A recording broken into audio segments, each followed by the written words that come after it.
Hi guys, this is GSMDome.com and I'm here with a Motorola phone. It's called the Moto G54. It's a Power edition. Why Power? On account of the fact that it has a 6000 mAh battery. And in spite of the battery, it's still pretty light and slim. I'm talking about a phone which measures 8.9 millimeters in thickness and weighs 192 grams. Not bad. Looks beautiful in this green version. It also has a blue one. The selling point remains the 6000 mAh battery with 30-watt charging. There's a charger in the box, by the way. Now, the materials are plastic at the back side. There's a plastic frame here. There's some water repellents. And as you can see, we have in the power button here the fingerprint scanner, meaning that at the front we don't have an AMOLED. Instead, we have an IPS LCD, 6.5-inch, Full HD, which is an upgrade. Usually, battery phones have a HD screen. And also, it should have a 120 Hz refresh rate, which is another good thing.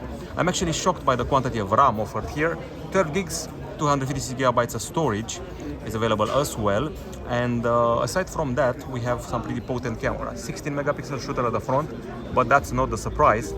The surprise is that at the back side we find a 50 megapixel shooter with optical image stabilization, and next to it an 8 megapixel ultra-wide cam with autofocus for your macro needs. Now, we spoke about the screen, about the RAM. The CPU should be a MediaTek Dimensity 7020. That's on paper, but I've heard that this model is actually closer to a MediaTek MTK, so a lower version. That's probably why the camera at the back only films in Full HD.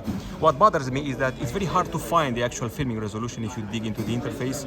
So if you press on AI settings, nothing here, photos, nothing, videos, nothing. So they should put the resolution of the video in a more handy manner. Now, aside from that, we have night vision, which always performs even on lower mid-range devices. And we also have scan for documents, time-lapse, panorama, slow motion, dual capture photo and video, and spot color. It's a Motorola phone, so you also have portrait, video, and pro as settings. Video has a special stabilization mode here, as you can see for yourself. And maybe now you can see the resolution. Well, I guess not. You can switch the aspect though from 9 to 16 to a wider format. It runs on Android 13 in a pretty stock version, as you can see for yourself. There's no Ready 4 here. They left that for the other new models like the G54 and the Edge 40 Neo. And the handset also comes to the gaming area, Moto Secure, and the Moto section for personalization. So you go here and you get your choice of fonts, colors, icon shapes, display size, layout, and sounds.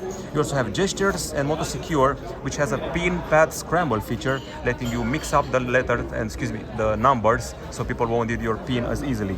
There's the display section and the play section, which let you control the Dolby Atmos. Yes, we have that. And not only that, aside from the Dolby Atmos tweaks, which you can see here, I have stereo speakers, one at the bottom and one at the top side in the earpiece at the top. There's also the audio jack and FM radio, which were antique features till yesterday, but now people actually want them. Okay, and aside from that, there's family space and Dolby Atmos for your tweaks. So that's about it. Finally, a battery phone with a 6000 mAh battery. Haven't seen one in a while. On the market right now, there's only Motorola doing that, and as well there's also Galaxy M from Samsung. So yeah, nice to see this niche being still explored, and you can use this as a power bank to juice up other devices via USB-C. And it even has 5G, which makes it a more interesting option at just slightly above $200. That's it from us. This is the Moto G54 Power Edition 5G battery phone with a 6000 mAh battery.